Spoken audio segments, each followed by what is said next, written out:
Hi, my name's Phil. I like talking about politics, and in this video I'd like to discuss the news this week that amongst all of the other cases of cronyism that we've seen in senior government ministers awarding contracts or using as go-betweens, a lot of public money worth of expenditure, we've gone from the sublime to the ridiculous as Matt Hanock is reported to have used a neighbour in the awarding of a contract just because he asked on WhatsApp.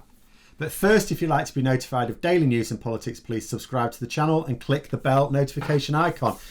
So we've seen an increasing number of reports, of course, that the government have given out procurement contracts for medical supplies to many wholly unsuitable companies. Now, an awful lot of these contracts were given out many months ago, but the reason why more and more are now being reported in the news is because the government have sat on the details of those contracts. And until you can see the details, you can't really prove anything.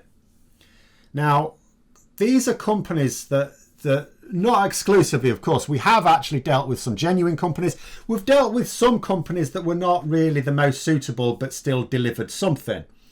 But quite a lot of these companies didn't exist until like literally days before they were given the contract. It's dodgy in itself. Or have no specialism in supplying medical equipment. Again, very dodgy when there were ones available that were used to that. And yet have had money, as Keir Starmer put it, sprayed at them by the government. But this latest one takes the piss in a scandal that has taken the piss from day one. So there was a report in The Guardian earlier this week, yesterday maybe, or the day before, that revealed that a certain Alex Bourne, who's the former owner of Hancock's local boozer, asked the government, can I get involved in these contracts? And he asked by WhatsApp, apparently. Now, it was noted that he had a company at the time, so he was a former owner of a pub. At the time, he had a company that makes plastic cups and takeaway boxes.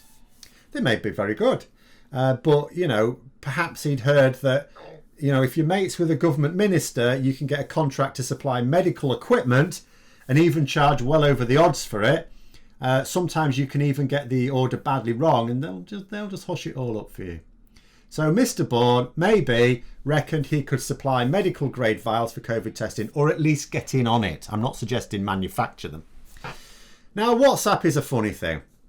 I use WhatsApp. I use it from a few things, but I use it for work. For example, I do a bit of part-time teaching at a college, and the head of department used it yesterday to ask if I could do a bit of extra cover work early next week. So it looks like I'll be trying to catch up on videos this weekend to get ahead of myself in order to avoid disruption on the schedule. Now, I mean, that's a perfectly good use of WhatsApp. WhatsApp is I like it. I like it.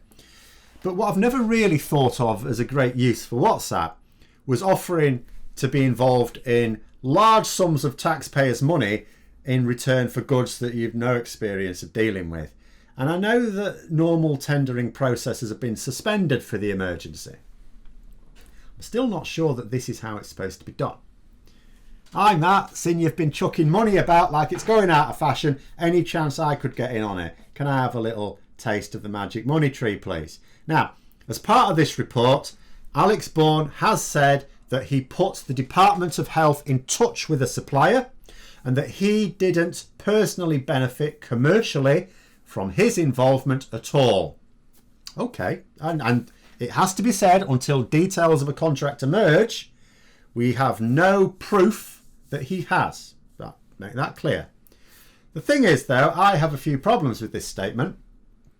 The first of which is, so he's a former pub owner who makes takeaway boxes and disposable cups. So he's worked in the hospitality and catering sector. That's his field. So he didn't have, or had ever had, any presence in the medical supplies sector. He was not, therefore, a useful link between the Department of Health and the medical supplies sector. Second issue I have. So then we look at the Department of Health and Social Care. Now, they have been involved in procurement of medical supplies for years. Absolutely years. The department exists largely for that purpose. Frankly, we have not needed any of the middlemen we know of some middlemen who have been paid vast sums of money. We've not needed them at all. We did not need them. The expertise exists within the Department of Health. So middlemen, paid or otherwise, were not needed during this. We have, in fact, a government department to do this. And we're supposed to believe a scenario here that would be akin to Lewis Hamilton taking driving tips from a 13-year-old whose only driving experience was playing GTA. That's what this sounds like to me. And then the line about not personally profiting. Now, that's been trooped out so often during this crisis that nobody really believes it anymore. You can't get people to believe it just by saying it.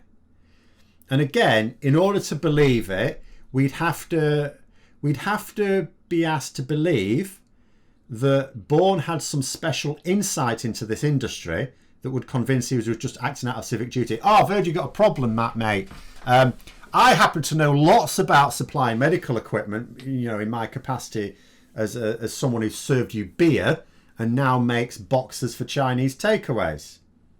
Actually, they may not be Chinese takeaways. I just know they're takeaway boxes. Could be chicken. Well, it's not the COVID test, though, because that's what these vials were for, COVID tests. Now, when you want to order millions of medical grade vials for pharmaceutical tests, what you don't do is go to someone who works in and has exclusively worked in the catering sector. Then Matt Hancock denied even knowing Alex Bourne well, so he's not really close to him.